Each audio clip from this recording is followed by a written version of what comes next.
क्या तुमने कभी किसी से प्यार किया? क्या तुमने किसी को दिल दिया? क्या उसने पलट के तुम्हें प्यार किया?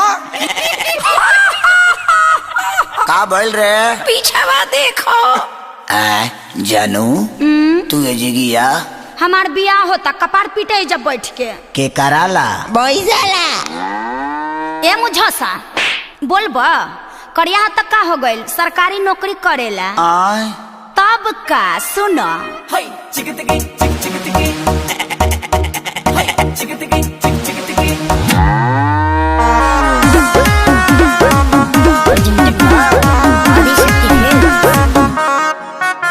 दरोगा तोहर बाबू तू रह गइल बेकार हारे हारे हारे हम सनम तुमसे हारे कोई हाली कहे कि सरकारी नौकरी ले लो दरोगा तोहर बाबू तू रह गइल बेकार हारे हारे हारे हम सनम तुमसे हारे मनाया ना बात छोटा ले ही से साथ रे जिंदगी भर हम कथा।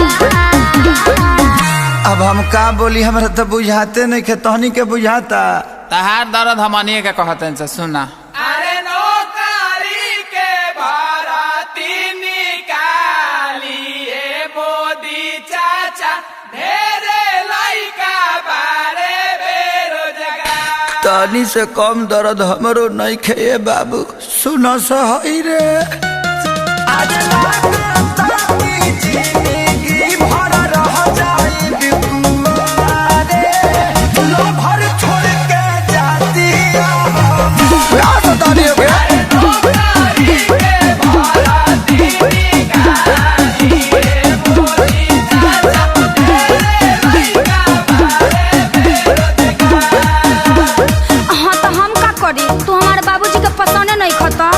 अरे तो तोरा बाबूजी के हमरा पर रहे के बा कि तोरा रहे के बा? अरे हमरे रहे के बा लेकिन बोला तू का करी।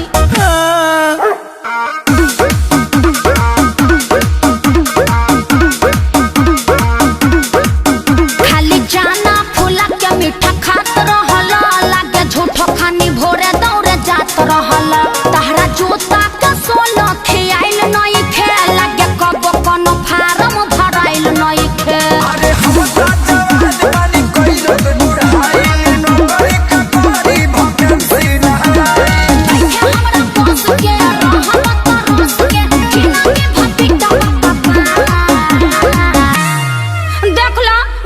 सरकारी नौकरी तो ना होई बिया हम का करिए दादा। अरे तो एगो हम ही बनी सरकारी नौकरी के चक्कर में कितना लोग के चूर छोड़ता।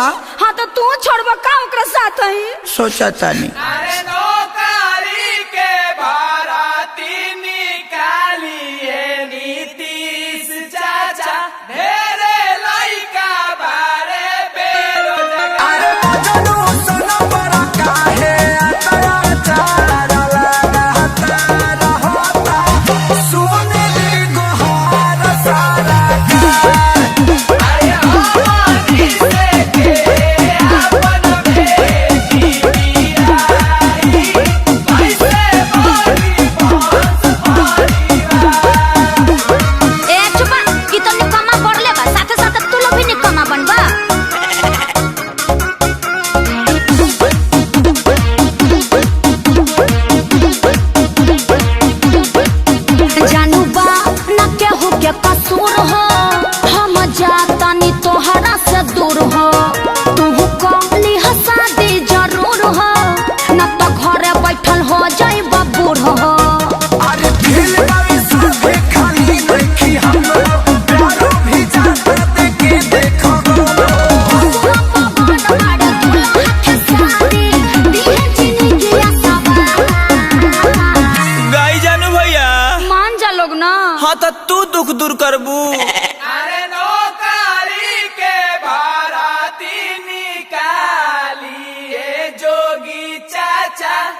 भैया अब का होई हो?